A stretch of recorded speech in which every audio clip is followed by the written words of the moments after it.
اللہ تبارک و تعالیٰ نا اپنے بندوں سے بڑی محبت فرماتا ہے، اور رب کریم تو ساری مخلوق سے ہی بڑا پیار کرتا ہے، لیکن اگر کوئی بندہ نیک بھی ہو، صالح بھی ہو، پرہیزگار بھی ہو، پھر تو وہ اللہ کا محبوب بن جاتا ہے۔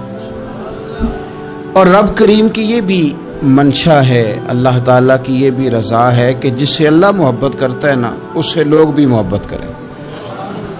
قرآن مجید میں اللہ کریم نے فرمایا ان الذین آمنوا وعملوا الصالحات سیجعل لهم الرحمن ودا،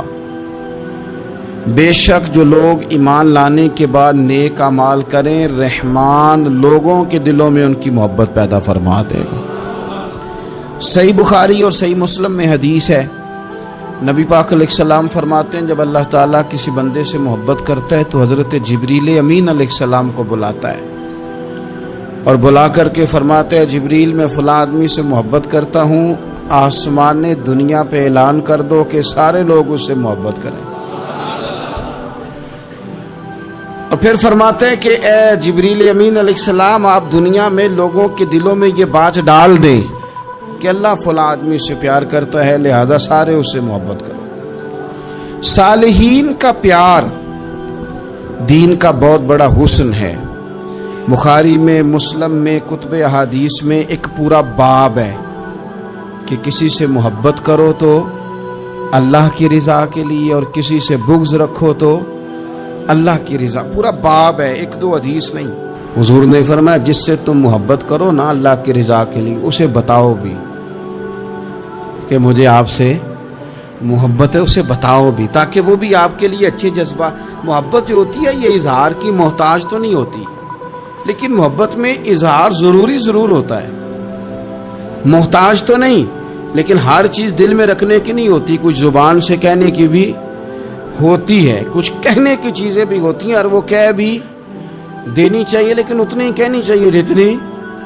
ضرورت ہو، 2 4 5 قدم آگے بڑھ کے نہیں۔ اس میں بھی تکلف آ جاتا ہے، تصنع آ جاتی ہے، بناوٹ آ جاتی ہے۔ فرمایا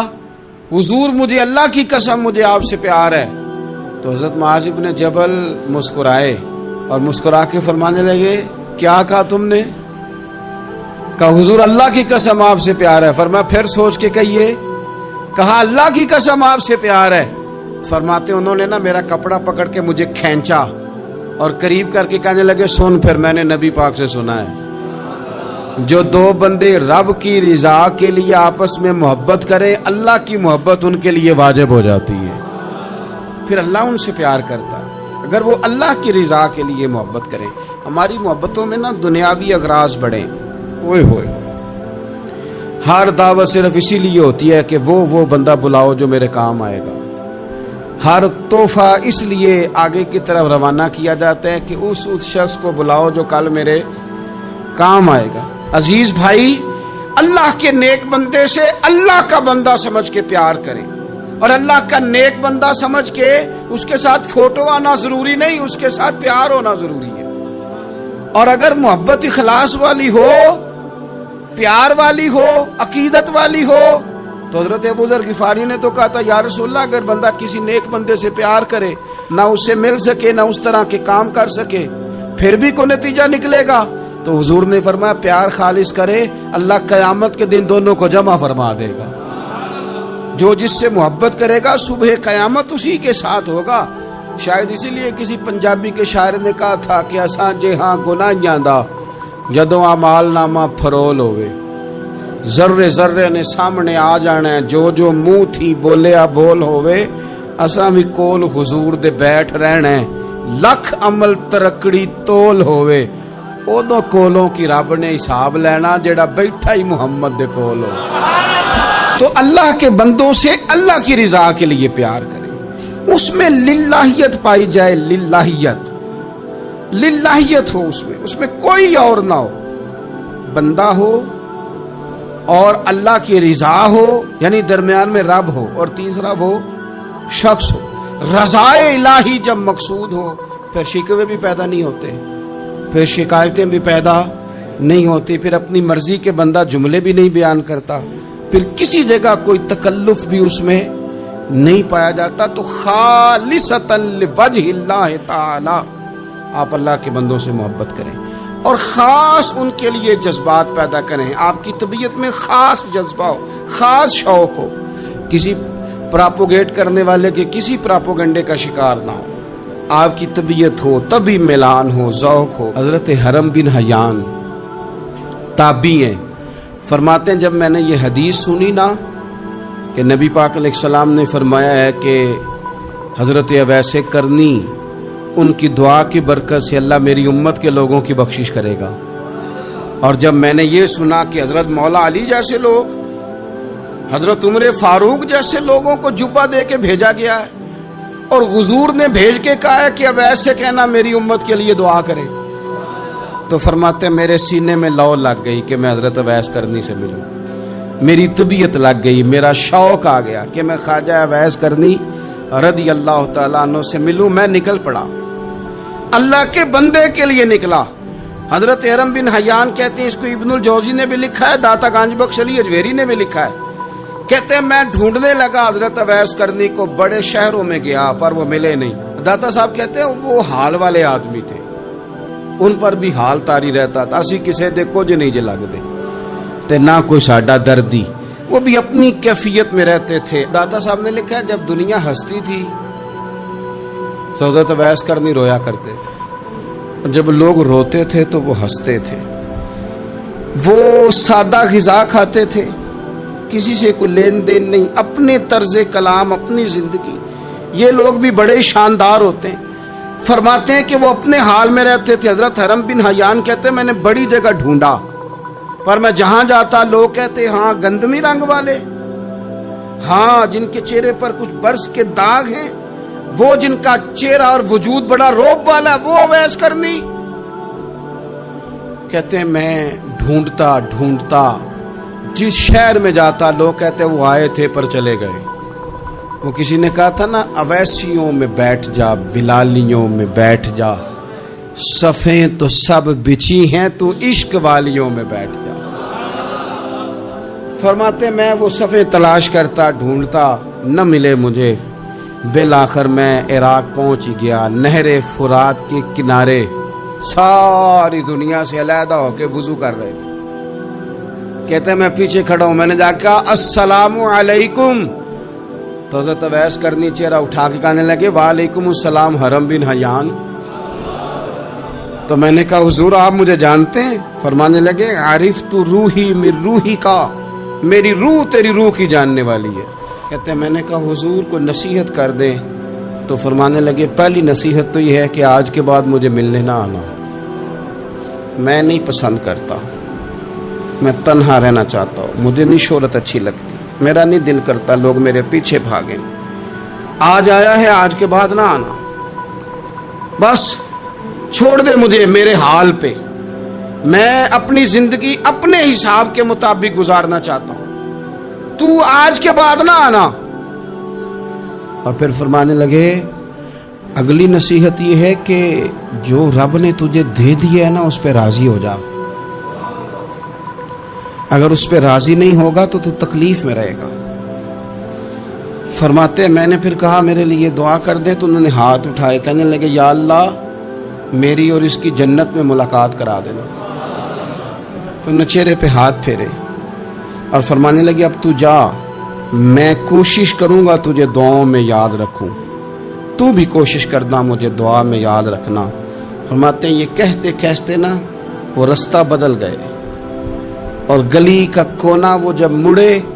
تو پھر میں ڈھونڈتا رہا, دوبارہ زندگی بھر ملے نہیں, لیکن میرا پیار سچا تھا. وہ مجھے ویسے تو نہیں ملے پر خواب میں کئی دفعہ مل جاتے ہیں, اور خواب میری وچ بھی آیا ماہی, تے میں پھر وہ گل وچ پا لئیاں باواں, تے ڈر دی ماری اکھ بھی نہ کھولا کتے پھر بچھڑ نہ جاواں. فرماتے مجھے محبت ہو گئی, خواب میں زیارت ہو جاتی. اب ہوتا یہ ہے کہ ہمارے زمانے میں کچھ لوگ تو بیچارے ویسے ہی بڑے بعض چیزوں سے آوازان ہیں, ان کی طبیعتیں ویسے ہی بڑی تلخ ہیں, بڑی ترش ہیں, وہ ویسے ہی ذرا دنیا سے ہٹ کے چلنا چاہتے ہیں, ان کا مزاج ہے. وہ کیا کرتے ہیں کہ وہ بدگمانیاں پیدا کرنا، سوسائٹی کے اندر بری سوچوں کا فروغ دینا اپنے لیے وہ ضروری سمجھتے ہیں اور اپنی ذمہ داری سمجھتے ہیں۔ میں اکثر یہ مثال دیا کرتا ہوں کہ محبت بھی اگر ہم پیدا کرنا چاہیں تو پیدا ہو سکتی ہے، اور کسی کی عداوت پیدا کرنا چاہیں تو وہ کام بھی ہو جاتا ہے۔ بہو جانا چاہ رہی تھی میکے، اس نے اپنے شوہر سے یا اپنی ساس سے کہا کہ مجھے گھر جانا ہے۔ تب ایک پہلو تو یہ ہے کہ وہ شام کو بیٹا گھر آیا تو اماں کہتی ہے کہ پتر دیکھ، بیٹا نہیں چاہ رہا تھا کہ وہ جائے، تو اماں اس کو اس کی ذہن سازی کرتی ہے، کہتی بیٹا دیکھ تو ہر وقت اپنی ماں کے پاس رہتا ہے، باپ کے پاس رہتا ہے، بہن بھائیوں کے پاس رہتا ہے، تو بیچاری اگر 6 ماہ کے بعد 3 ماہ کے بعد تقاضا کرتی ہے تو اس کا بھی تو دل کرتا ہے نا اپنے ماں باپ سے ملنے کا۔ اب بچہ نرم ہوتا ہے، وہ شوق سے گاڑی نکالتا ہے، شوق سے چھوڑنے جاتا ہے، اس کے دل میں محبت فروغ پکڑ گئی۔ ایک پہلو یہ ہے کہ اس نے مطالبہ کیا بہو نے کہ مجھے جانا ہے میکے، تو ساس صاحبہ نے شام کو اپنے بیٹے سے کہا کہ کوئی طریقہ تو نہیں نا روز جانے کا، اور جب یہ وہاں سے ہو کے آتی ہے تو اس کا لہجہ ٹھیک نہیں رہتا، پھر یہ اس کو غلط مشورے ملتے ہیں، تو پہلے تو وہ صاحب ویسے ہی لڑائی شروع کر دیں گے کہ جانا ہی نہیں، اور جب بات بڑھے گی تو وہ جائیں گے تو ساتھ یہ کہیں گے کہ جاؤں گا ضرور پر دروازے پہ چھوڑ کے آ جاؤں گا، میں نے اندر کیوں کہ یہ بھی کسی نے پیچھے سے اس کو بھرا ہے۔ آپ کسی بندے کے بارے میں بھی، کسی کے بارے میں، ہمارے تمام جگہوں پہ اسی طرح ہی ہوتا ہے، دوستوں کی محفل ہو، تنظیمیں ہوں، ہمارے دفاتر ہوں، سب جگہ کچھ لوگ باقاعدہ کام کرتے ہیں نفرتیں بھرنے کا۔ او فلانا تم نے دیکھا کیا کر رہا تھا، ذہن بناتے ہیں، بندہ اس سے الرجی کھانے لگتا ہے، نفرت کرتا ہے، کچھ ذہن بناتے ہیں یار کتنا بھلا آدمی ہے، دیکھو کتنے وقت پہ آتا ہے بیچارہ، گھر میں اس کے کوئی اور ہے بھی نہیں پھر بھی چھٹی نہیں کرتا، وقت پہ آتا ہے۔ تو یہ ذہن سازی نفرتوں کے بھی لوگ کرتے ہیں، محبتوں کی بھی۔ ایک مثال اور دے دوں چھوٹی سی، ایک مکھی وہ ہے کہ آپ کا پورا وجود موجود ہے پر وہ وہاں بیٹھے گی جہاں پیپ ہے جسم میں، باقی کسی جگہ نہیں بیٹھے، اس کا مزاج ہے غلاظت والی جگہ پہ بیٹھ، مزاج ہے، اس نے ڈھونڈ گئی کسی غلط بات پہ، ساتھ ہی غلط طبیعت ہے اس کی، مانتے نہیں بہت سارے لوگ پر غیبت کے قائل ہوتے ہیں، ذہن میں فطور ہوتا ہے، بیٹھنا ہی غلط جگہ پہ، حالانکہ باقی سارا جسم موجود ہے، پیپ والی جگہ پہ، ریشے والی جگہ پہ، زخم والی جگہ پہ بیٹھنا ہے، اور وہاں سے اٹھ کے جب کہیں اور بیٹھنا ہے تو وہاں بیماری پھیلانی۔ ایک مکھی وہ بھی ہے جو ڈھونڈتی ہے سارا زمانہ پر بیٹھتی پھول پہ ہے، اور جب وہ پھول پر بیٹھ کر اپنے گھونسلے میں جا کے بیٹھتی ہے تو پتہ ہے وہاں کیا پیدا ہوتا ہے؟ شہد پیدا ہوتا ہے، اور شہد وہ ہے جو شفا دیتا ہے۔ آج کچھ لوگوں نے پراپوگیٹ کر دی چیزیں، ولی کیا ہوتے ہیں، درویش کیا ہوتے ہیں، صوفی کیا ہوتے ہیں، قرآن پاک پڑھو، نماز پڑھو، عبادت کرو، ختم ہو گئی بات۔ او خدا کے بندو سمجھو، یہ ولی تھے جن کو صحابہ کہا جاتا ہے، ولی ہی تھے جن کو اہل بیت کہا جاتا ہے، قرآن پاک کے دفاع کے لیے، احادیث کی حرمت کے لیے، دین کی تبلیغ کے لیے جو میدانوں میں نکلا کرتے تھے انہیں ولی کہا جاتا تھا۔ ولی کا معنی اللہ کا دوست، ان سے پیار کرنا، ان کے لیے اپنے دل میں جذبات رکھنا۔ بخاری مسلم میں حدیث ہے، نبی پاک علیہ السلام نے فرمایا جو دو لوگ رب کی رضا کے لیے آپس میں پیار کریں، جو اللہ کی رضا کے لیے آپس میں پیار کریں، اللہ ان دونوں سے محبت فرماتا ہے۔ آپ غور کریں، اللہ کے نیک بندوں کا پیار۔ سال داتا گنج بخش علی حجویری رحمت اللہ علیہ نے کشف المعجوب شریف میں لکھا ہے، خواجہ حسن بصری کا قول۔ خواجہ حسن بصری تابعی ہیں، حضرت مولا علی شیر خدا کرم اللہ تعالی وجہہ الکریم کے شاگرد ہیں، فیض یاب ہونے والے ہیں صحابہ سے، بڑی باریک بات کرتے ہیں، فرماتے ہیں برے لوگوں کی صحبت میں نہ بیٹھنا، برے لوگوں کی باتیں نہ سننا۔ اگر تم برے لوگوں کی صحبت میں بیٹھو گے، برے لوگوں کی باتیں سنو گے تو وہ تمہیں اچھے لوگوں سے بدگمان کر دیں گے۔ تمہاری فکر میں، تمہارے ذہن میں وہ اچھے لوگوں کے خلاف چیزیں بھر دیں گے۔ برے لوگوں کی صحبت اچھے لوگوں سے بندے کو دور کر دیتی ہے۔ تو بھائی اچھے لوگوں کی صحبت میں آئیں گے آپ تو اچھے لوگوں کے بارے میں آپ کی ذہن سازی ہوگی۔ اللہ کے نیک بندوں سے پیار کریں، ان کے ساتھ محبت کریں، ان کے لیے اپنے دل کے اندر اچھے جذبات، یہ ہمارے پاس ہیں داتا علی اجمیری، ان کے مزار شریف پہ حاضری دیں۔ دیکھیں غلط کام جہاں ہوتا ہو غلط کام کو روکا جاتا ہے، اصل چیز کو بدل نہیں دیا جاتا۔ داتا صاحب محسن ہیں اس امت کے، اور ڈاکٹر اقبال نے کہا سید ہجویر مخدوم امم۔ داتا صاحب تو وہ ہیں کہ امت ساری کے مخدوم ہے، ساری امت کو ان کی خدمت کرنی چاہیے۔ داتا صاحب رحمت اللہ تعالی علیہ کی کشف المعجوب آپ پڑھیں تو سطر سطر روشنی، جگہ جگہ آپ کے لیے خیر، تعلیمات۔ داتا صاحب نے دین کا کام کیا، ڈیوٹی کی۔ عرس شریف پہ تو میں بھی نہیں جا پاتا، رش بڑا ہوتا ہے، خرافات بھی بعض جگہ پہ بڑی ہوتی ہیں، بعض ایسے کام ہوتے ہیں جو قطعاً نہیں ہونے چاہیے اور ان کی ہر فورم پہ مذمت ہونی چاہیے، پر ہمیں داتا صاحب کی حاضری تو نہیں نہ چھوڑنی چاہیے۔ ہمیں تو کوشش چلے عرس سے پہلے یا عرس کے بعد، میری اپیل ہے ضرور جائیے گا، اور جا کے نا تو ضروری نہیں کہ آپ کوئی خاص دل کے اندر بات ہی لے کے جائیں۔ آپ داتا صاحب جا کر صرف اتنا کہیں کہ حضور آپ نے جو دین کی خدمت کی ہے، ہم تو اس خدمت پر آپ کو سلامی دینے آئے ہیں، ہم تو صرف سلام کرنے ہیں کہ آپ نے کمال نوکری کی دین کی۔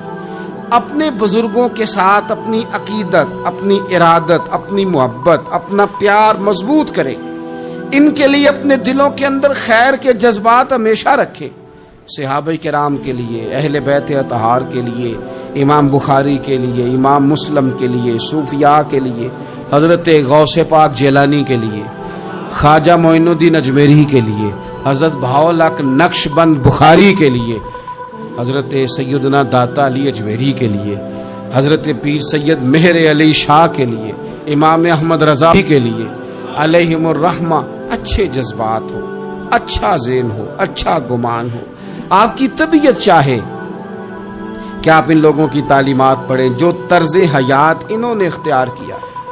اس طرز حیات پر ہم بھی عمل کریں، ہم بھی اپنی زندگی اسی طرح سنت اور شریعت کے مطابق گزاریں جو ان لوگوں کا نہج اور ان لوگوں کا طریقہ تھا۔ الترغیب و ترہیب میں نا ایک روایت موجود ہے، ایک تابعی بزرگ ہیں حضرت ابو ادریس خولانی رضی اللہ تعالی، وہ کہتے ہیں میں دمشق کی جامع مسجد میں داخل ہوا تو میں نے دیکھا کہ ایک نوجوان، بالکل کالی داڑھی لیکن بڑے خوبصورت چمکتے ہوئے دانت ان کے، لوگ ارد گرد کافی سارے بیٹھے تھے، مختلف مسائل پہ بات کر رہے تھے۔ جب لوگ الجھ جاتے نا اور کسی مسئلے میں ان سے کام آگے نہ بڑھ پاتا تو وہ پھر اس نوجوان کی طرف رجوع کرتے اور وہ جوان دو چار باتوں میں فوراً مسئلہ حل کر دیتے۔ کہتے میں نے ایک شخص سے پوچھا یہ کون ہے اتنی نورانی شخصیت؟ تو کہتے ہیں مجھ سے کہنے لگے آپ نہیں جانتے، یہ تو صحابی رسول حضرت معاذ ابن جبل رضی اللہ تعالی، یہ تو نبی پاک صلی اللہ علیہ وسلم کے صحابی حضرت معاذ بن جبل ہیں۔ کہتے ہیں میری طبیعت نہ لگ گئی ان کے ساتھ، میرا ان کے ساتھ دل کا لگاؤ ہو گیا، محبت ہو گئی، شوق ہو گیا۔ ہم نے چونکہ اولیاء کو، صوفیاء کو، صحابہ کو، اہل بیت کو اس طرح لوگوں کے سامنے پیش نہیں کیا، اس لیے ہمارے بچوں نے آئیڈیل بنایا ہے نئے دور کے فیشن کو۔ ہماری آنے والی قوم کسی امیر ترین شخص کو آئیڈیل بناتی ہے، پھر وہ سارے غلط ملت رستے اختیار کر کے وہاں تک جانا چاہتی ہے، وہاں جو آدمی کھڑا ہے وہ کسی بھی صورت میں اپنے آپ کو فیمس کر کے دنیا کے سامنے لانا چاہتی ہے، چاہے انہیں کسی طرح کا بھی کوئی روپ دھارنا پڑے۔ یاد رکھ لیں اور سمجھ لیں اس بات کو، اگر ہم ان لوگوں کی سیرت کو، سوانے کو اپنے گھروں تک لے آئیں تو آپ یقین کریں کہ ہماری نسل کے بچنے کا بہت بڑا یہ ذریعہ بن جائے۔ اب جوان ہے یہ بھی لیکن امت کے مسائل حل کر رہے ہیں۔ حضرت ابو ادریس خولانی کہتے ہیں مجھے ان کی یہ طبیعت دیکھی تو پیار ہو گیا ان سے،